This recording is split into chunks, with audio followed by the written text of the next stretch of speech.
Choose life. Who remembers this slogan from the 80s? It was made popular through the pop group Wham.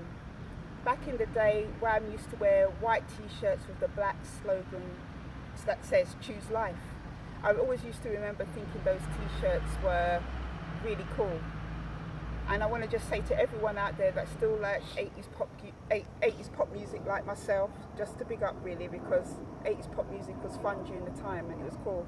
Anyway, I want to talk to you about a different meaning to choose life. As many of you know, I was sexually abused from a young age, from the age of 9 to 13 years old by my father. It greatly affected me what happened to me. I was left depressed, broken and without hope. I felt burdened, guilty and ashamed for a crime committed against me and an injustice so grave I thought I was going to die from the anger. I made lots of choices. I had to learn how to make lots of choices from a young age. From the age of 13, when I first had the opportunity to be able to tell somebody what was happening to me, I had a choice. My father said to me if I ever told anybody what had happened to me that I'd go deaf, dumb and blind, that no one would believe me. That was before the age of 13. But that fear that was there of telling somebody wasn't enough to keep me from making a choice that would eventually help me to be able to speak out. So I made the choice to tell somebody, not knowing what would lie the other side of that choice. I decided it was better for me.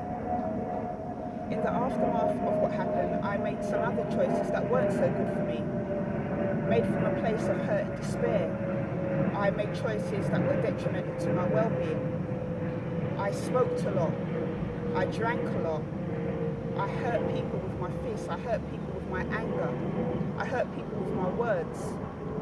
These were my choices, and if I had a chance to go back to some of those people now and just to say I was sorry, I would do that. It's not always been easy, but I have had to always make those choices. I did things that were against myself. I self-harmed.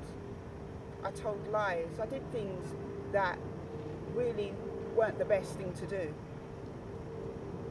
I felt I was nothing. That's why I did it. I felt I was nothing, so I acted like nothing. But Jesus in his love came and he saved me and he helped me. When I was at my best, when I was at my worst, he gave me his best. And it's through his love and acceptance that I am sitting here today with you, being able to talk to you about my experiences. Jesus says in John verse 14-16 that I am the way, the truth and the life. What does that really mean? That means that in him the lies of my past, of your past, can be broken. That in him the true meaning of love can be found. That in him healing from the brokenness that we've experienced can be found. That we can be restored and renewed. The death of our mistakes can be laid to rest. The devastation that sexual abuse leaves behind, the brokenness, the addictions, the low self-esteem and depression, through him can all be erased. It doesn't mean that it's easy. It's not some magical solution, but he has the solution through his love. He is able to claim us as his own, to renew us and restore us unto him and through our Father in heaven. So that I say this to you so I can just be able to say that there is hope. But we all have to make choices.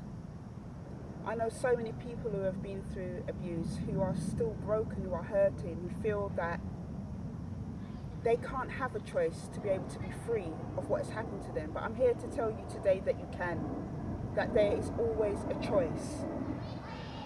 It's not easy to break free of our past, but it can be done. I've been on this journey for 30 years and I'm still learning a lot. I'm still having to make choices over how I view my experiences, how I choose to react to things. But it all starts with courage. all starts with the ability to just want to be able to be free. It's not easy to rise above the pain. The fear of rejection, the fear of what others will say to us, can all keep us from making the right choice. What I want to say to you today is to choose life.